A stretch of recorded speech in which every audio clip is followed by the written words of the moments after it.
everyone, welcome to our video today for Shimelle's Sketches Reimagined.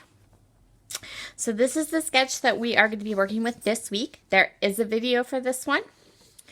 It includes some fun Shimelle's take on it includes some fun little paintery elements that I think are cool. So the sketch calls for 2 photos and a journaling spot. I'm not going to use 2 photos. I'm just going to use one. And I'm going to pair this photo with Prima's Dulce collection. I got this from a Cherry on Top, and there is an unboxing with this collection of the products I purchased that you can check out on my channel as well. And my reason for choosing this collection and this photo is because I have a lot of cut apart elements in this collection. So there's lots of little square and triangular little bits and pieces in this collection, and so I thought that that would work really well for like this area and this area. And then there's also some patterns that are like borders that go across, and I thought, well, that would work really nice for areas like this.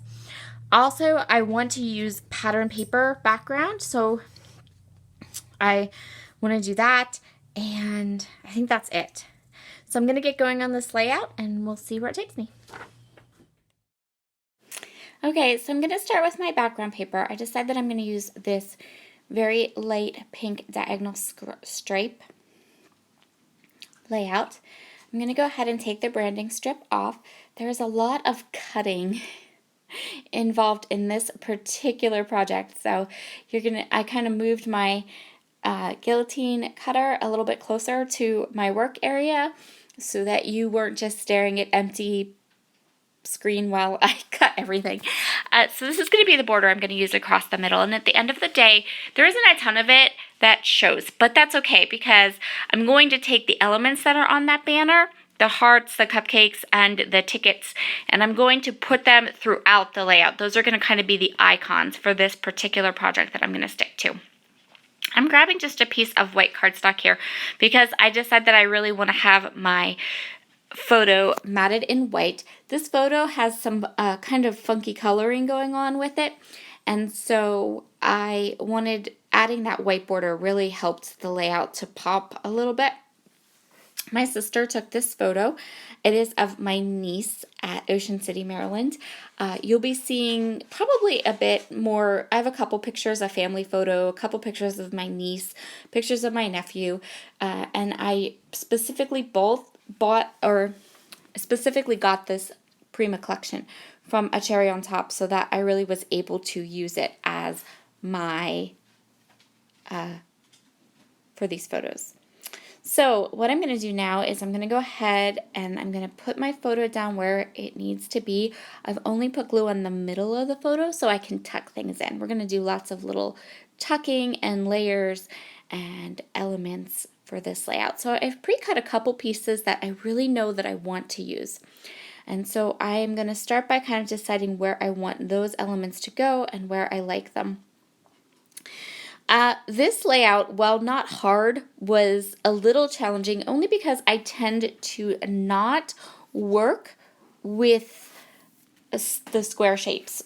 I'm more inclined to lean towards things like hexagons or circles, but I really wanted to do this. I wanted to have this challenge of having these pretty things, and it worked so well with what I have of this collection because of all the triangles and different elements like that. So my goal here is to really make this diagonal embellishment clusters that go down. I wanted to make them very I want to fill them in. So I'm going to keep layering and I'm going to keep adding until I'm really happy with the placement of all of these different elements. Some of the elements in this collection have this beautiful holographic foil. Really wanted to use that. I am going to add a tag to this just for something a little bit different and not kind of squares. But for now, what I'm really going to focus on is getting my larger elements down so that I can layer up on top of them. I'm going to use part of this cut apart sheet as my title. There's this beautiful card in here that says I think it says love you, ma chérie, something like that. And that's what I want to use. So I want to cut that piece out that has the little carousel horse. And I'm going to make that the large element at the top of the page. I'm just going to trim it down. And again, it has those same kind of icons that I'm going to pull throughout this layout. So it has the cupcakes and it has the little tickets and the hearts. So I decided I need a little something there, and then the tag is going to fit well right there. So I'm going to go ahead. I like this as the place to get started on my layout. So I'm going to go ahead and glue all of these elements down. And then I'm going to come in with my Muji pen and do a little bit of journaling. Nothing major, just a little bit how old Ella was in this photo and where the photo was taken, those types of things. And now I'm going to fill in gaps. So I'm looking at this layout and I'm deciding how do things flow? Where do I need a little bit of extra things to kind of pull this layout together? So it is one complete layout. It doesn't look disjointed and things kind of look like they go through. So flow.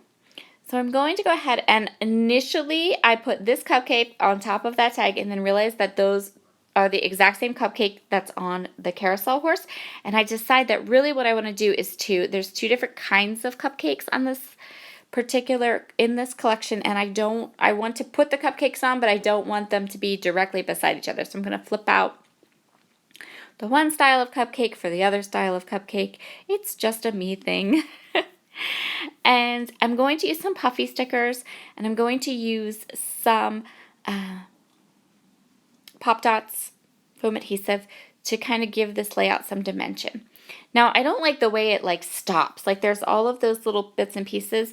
So I'm looking at it now and part of me likes it and I'm like, why didn't I leave it that way? But when I was working on it, I felt like it was disjointed, the top from the bottom, and I wanted more of the idea of a continuation going up. So I'm going to tuck in a couple of more things.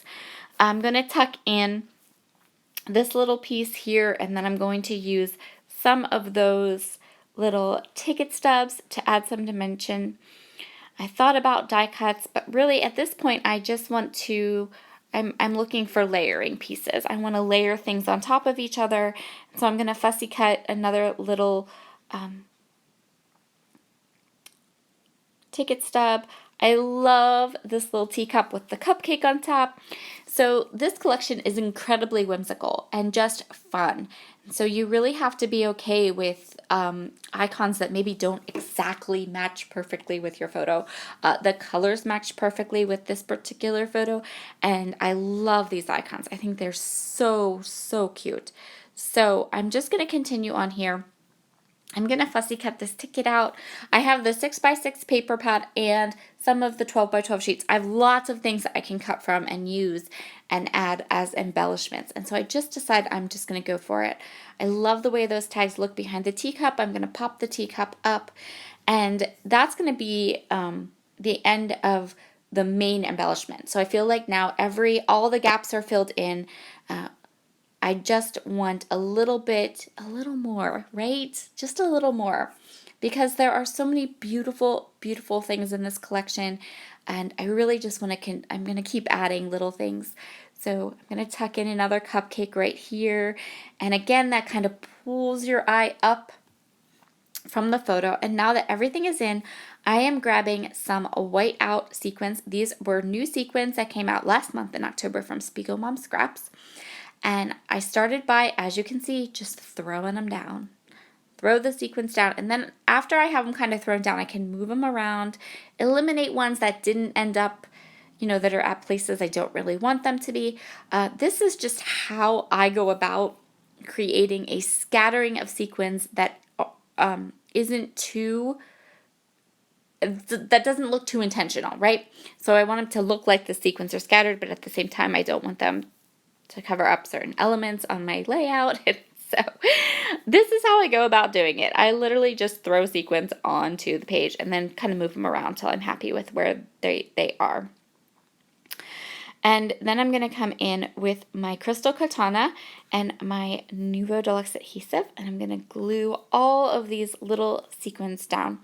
I use the Crystal Katana to adhere sequins because I use sequins all the time.